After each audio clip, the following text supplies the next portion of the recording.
நீ உன் சத்துரு யாருன்னு நீ புரிஞ்சிக்கன்னா ஒரே ஷாட். அந்த அதிகாரம், அந்த வல்லமை, அந்த கிருபையை கர்த்தர் உனக்கு கொடுத்திருக்கிறார். கர்த்தர் உனக்கு அந்த அபிஷேகத்தை கொடுத்திருக்கிறார்.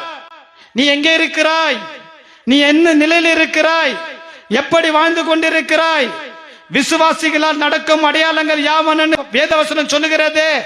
இயேசுநாதரை விசுவாசிக்கிற தேவ பிள்ளையே, இயேசுநாதருக்காக ஏதாவது செய்ய வேண்டும் என்று வாஞ்சிக்கிற தேவ பிள்ளையே, கர்த்தருக்காக பெரிய காரியங்களை செய்ய வேண்டும் என்று வாஞ்சிக்கிற தேவ பிள்ளையே, உன்னிலிருந்து தேவனுடைய வல்லமை வெளிப்படுகிறதா? தேவனுடைய வரங்கள் வெளிப்படுகிறதா? கர்த்தர் கொடுத்த அதிகாரம் உன் மூலமாக பயன்படுத்தப்படுகிறதா? உன்னாலே கர்த்தர் மகிமைப்படுகிறாரா? பிசாசு மகிமைப்படுகிறானா?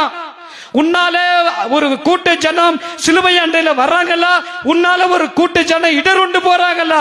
உன்னாலே கர்த்தருடைய ராஜ்யத்திற்கு லாபம் இருக்கா? பிசாசுடைய நரகத்திற்கு ராஜ்யத்திற்கு லாபம் இருக்கா? நீ எந்த பாதையில கடந்து சென்று கொண்டிருக்கிறாய்? உன்னுடைய அதிகாரத்தை நீ எப்படி பயன்படுத்தி கொண்டிருக்கிறாய்?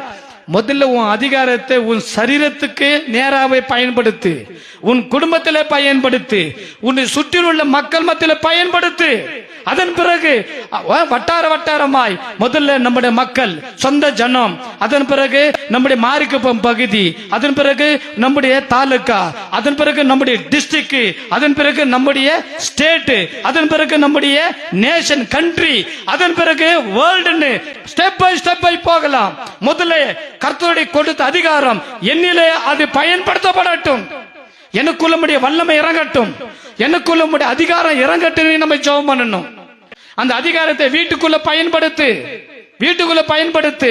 ஆண்டவரே, என் வீட்டுல உடைய வல்லமை, உடைய ஆளுகை இருக்கட்டும். அதிகாரத்தை பயன்படுத்தி ஜெபம் பண்ணு. உன் வீடு ஒரு ஜெப வீடா இருக்கட்டும், உன் வீடு ஒரு பரலோகமா இருக்கட்டும், உன்னுடைய ஆலயம், உன்னுடைய சரீரம் ஒரு தேவனுடைய ஆலயமா இருக்கட்டும். அங்க கர்த்தருடைய அதிகாரம் இருக்கட்டும்.